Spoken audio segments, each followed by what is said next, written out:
कैसे हैं दोस्तों। आज मैं आपको बताऊंगा कि मेरा टाइपिंग का सेटअप कैसा है। मेरा CHSL क्लियर हो गया है, ठीक है। लास्ट खाली टाइपिंग रह रही है, मार्क्स भी ठीक ठाक हैं, तो एटलीस्ट PA ऐसे तो मिल ही जाएगा, ठीक है। अब जैसे कुछ लोग बोलते हैं कि हमें टाइपिंग सीखनी चाहिए या फिर खुद ही कर लो, तो क्या बेटर रहेगा। तो देखिए, मेरे हिसाब से क्या करना चाहिए कि टाइपिंग ऐसी चीज़ है कि खुद सीख सकता है आदमी।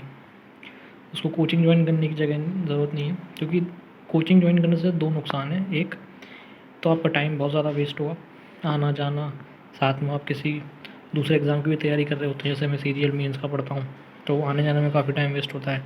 सेकेंड कि वहाँ जाके हम लोगों को देख के डर लगने लगता है हमको। काफ़ी पुराने लोग रहते हैं तो फटाफट टाइपिंग करते हैं, हमें लगता है कि हम इनसे बेटर कर ही नहीं सकते। तो मैं मेरा बताता हूँ आपको कि मैं कैसे करता हूँ। मैं ये देखिए, वर्ड में यहाँ पे वर्ड पैड आता है, ठीक है। ये वर्ड पैड को खुलना है, ठीक है। MS वर्ड नहीं, वर्ड पैड को खुलना है। इसमें आपको टाइप करना है, ठीक है।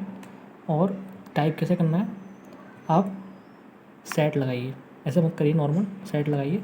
कैसे, यहाँ देखो टाइमर मिल जाएगा आपको, ठीक है। ये सर्च करोगे, ये टाइमर आ जाएगा।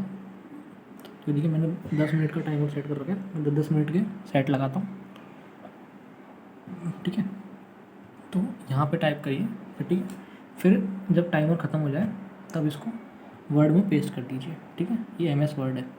अब यहाँ से आपको गलतियाँ पता पड़ेंगी, जैसे मैंने यहाँ अराउंड पे स्पेस का प्रॉब्लम है। नीचे जाओ तो मेरा बिकॉज का स्पेलिंग गलत है यहाँ पे। फिर हेड में प्रॉब्लम है, सो को एस को मैंने कैपिटल लेटर में नहीं लिखा है। अगेन हेड में प्रॉब्लम है, स्पेस का प्रॉब्लम है, ठीक है। तो यहाँ से आपको अपनी मिस्टेक्स पता पड़ जाएगी, और जो मिस्टेक्स हैं उनको 3-4 बार लिख लो बार बार।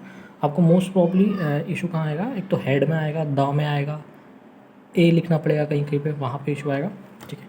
तो प्रैक्टिस कैसे करनी है, ये देखिए, मेरा एकदम सिंपल आई बॉल का iPad है, ठीक है। 200 क्या है, सॉरी कीबोर्ड है।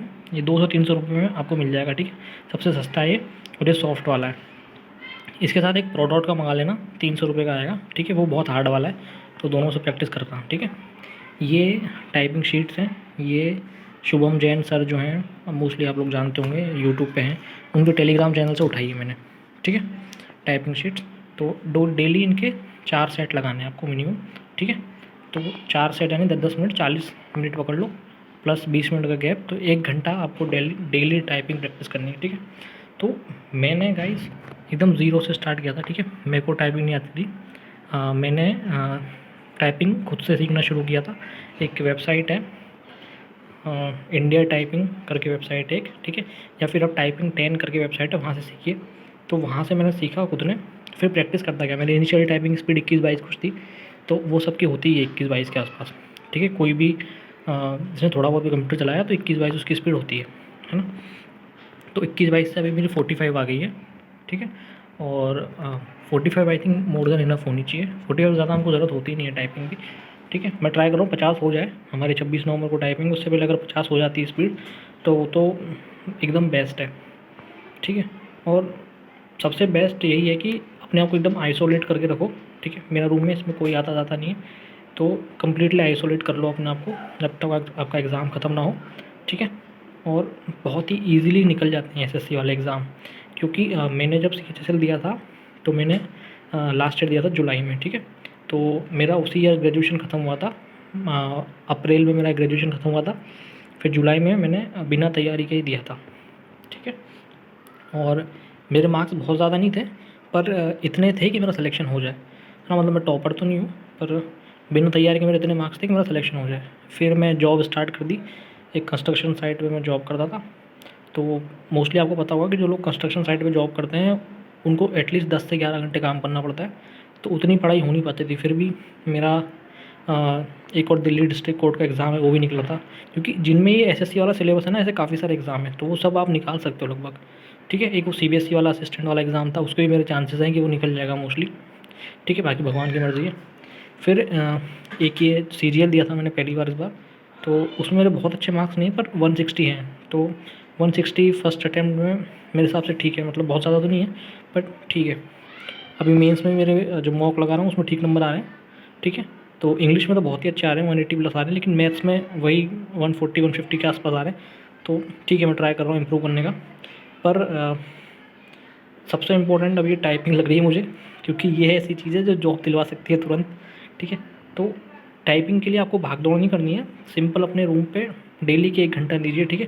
अगर आपकी टाइपिंग बहुत ही कमज़ोर है तो एटलीस्ट 2 से 3 घंटा दो, क्योंकि यार ये चीज़ ना सिर्फ प्रैक्टिस से आएगी और कोई सॉल्यूशन नहीं है इस चीज़ का, ठीक है। और ये ऐसे मत करो, स्टार्टिंग में जब सीख रहे हो ना तब खाली वो स्क्रीन पे देख के करो, बाकी ये पेजेस ले लो, है ना, क्योंकि बाद में ना ये बहुत दिक्कत देता है ये पेजेस वेजेस। तो इन शुरू से ही पेज पे करोगे ना तो काफ़ी फ़ायदा होगा आप लोगों को, क्योंकि मैंने बहुत लेट स्टार्ट किया था पेजेस पे। तो जैसे अगर मेरी स्क्रीन पे स्पीड अगर 45 आ रही है ना, तो पेजेस पे 37 38 हो जाती है वो, क्योंकि पहली बार देखो फिर स्क्रीन देखो तो दिक्कत आती है उस चीज़ में।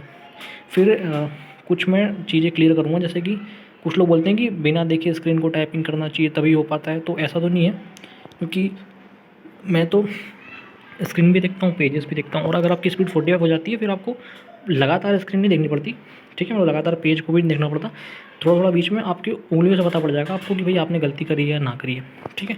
एक दूसरा रिकमेंडेशन क्या दूँगा मैं, कि पेजेस को हमेशा अपने लेफ्ट की तरफ रखो, ठीक है। जो एटलीस्ट राइट हैंडेड है वो तो अपनी लेफ्ट की तरफ रखो। तो मुझे काफ़ी इंप्रूवमेंट मिला इन छोटी छोटी चीज़ों से, इसलिए मैं आपको बता रहा हूँ, ठीक है। ये अपने लेफ्ट हैंड में रख के करो इन चीज़ों को। दूसरा, कुछ जो बहुत ही नॉर्मल वर्ड है ना, ये जैसे कि द हो गया, हैड हो गया, इज़ हो गया, इज़ के बाद ए का आना, तो इन चीज़ों को बहुत बार प्रैक्टिस करो। और इसमें भी ना अगर आपको लग रहा है कि मेरा ध्यान बहुत भटक रहा है, तो एक चीज़ है जो बहुत ही ज़रूरी है, जो मैंने भी कहीं और से सीखी थी, ठीक है। मेरा भी एक फ्रेंड था, उससे उसने बोला था मुझे ट्राई करने का, तो मैंने भी किया। तो मैं चाहूँगा आप भी एक बार ट्राई करो, कि अगर आपको लग रहा है ना कि आप कन्फ्यूज़ हो रहे हो और लाइन मिस करने का चांसेस है, तो लाइन को बोल बोल के करो। जैसे कि मैं जब टाइप करता हूँ तो मन ज़ोर ज़ोर से बोलता हूँ, ठीक है, मन में भी नहीं बोलता, जैसे ऐसे बोलता हूँ, अ says was passing through capital city, तो ऐसे इतनी स्पीड में बोलता हूँ, मतलब कि बहुत तेज़ भी ना हो बहुत धीरे भी ना हो, और इससे ना गलती होने के चांसेस बहुत कम आएंगे। आप लाइन तो मिस करोगे ही नहीं, गारंटी। मैं इनिशियली काफ़ी लाइनें मिस करता था, लेकिन अब लगभग बंद हो गया लाइन मिस करना, ठीक है। और एटलीस्ट अगर आपकी 40 के ऊपर है स्पीड तो कोई डरने की ज़रूरत नहीं है, ठीक है। कोई सा भी कीबोर्ड आ जाए, है ना, और कुछ भी आ जाए कोई फ़र्क नहीं पड़ेगा। पर एक ज़रूर कर लेना कि एक तो ये नॉर्मल सॉफ्ट वाले कीबोर्ड से कर लेना, दूसरा एक वो जो प्रोडक्ट का आता है ना, उसमें ये बैक स्पेस छोटा होता है, ठीक है।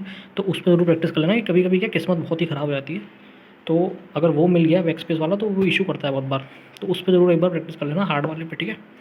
बाकी ऑल द बेस्ट आप लोगों को, ठीक है। और घबराना नहीं है इस एग्ज़ाम से, ये ऐसा एग्ज़ाम है कि ठीक है थोड़ा टाइम लगता है, पर हमें बहुत ज़्यादा कोचिंग वगैरह की ज़रूरत नहीं है, क्योंकि मैंने तो करी नहीं, और बहुत लोग नहीं करते हैं मेरे हिसाब से, तो जिनका मतलब बैकग्राउंड बहुत ही वीक है, जैसे कि मैथ्स वगैरह में, वही लोग करते हैं। और इंग्लिश में तो करनी ही नहीं है, ठीक है। और टाइपिंग में तो बिल्कुल ही नहीं करना, टाइपिंग तो खुद से करो, 1-2 महीने में एकदम ज़बरदस्त टाइपिंग हो जाएगी आपकी, मैं गारंटी दे रहा हूँ आपको, ठीक है। मैं अपने एग्ज़ाम के बाद ये ट्राई करूँगा कि इस चैनल पे कुछ ऐसे ट्रिक्स लेके आऊँ जो मुझे, जिनने मेरे लिए मेरी काफ़ी हेल्प करी, ठीक है। वो स्ट्रेटेजी जो मुझे काफ़ी हेल्प हो जाएगी जिनने, ठीक है, मतलब बिना कोचिंग के और साथ में जॉब के साथ फिर भी ठीक ठाक नंबर आए, वो सब मैं आपके साथ शेयर करूँगा। एक बार मेरा मेंस ख़त्म हो जाए फिर करते हैं सब साथ मिलकर, ठीक है।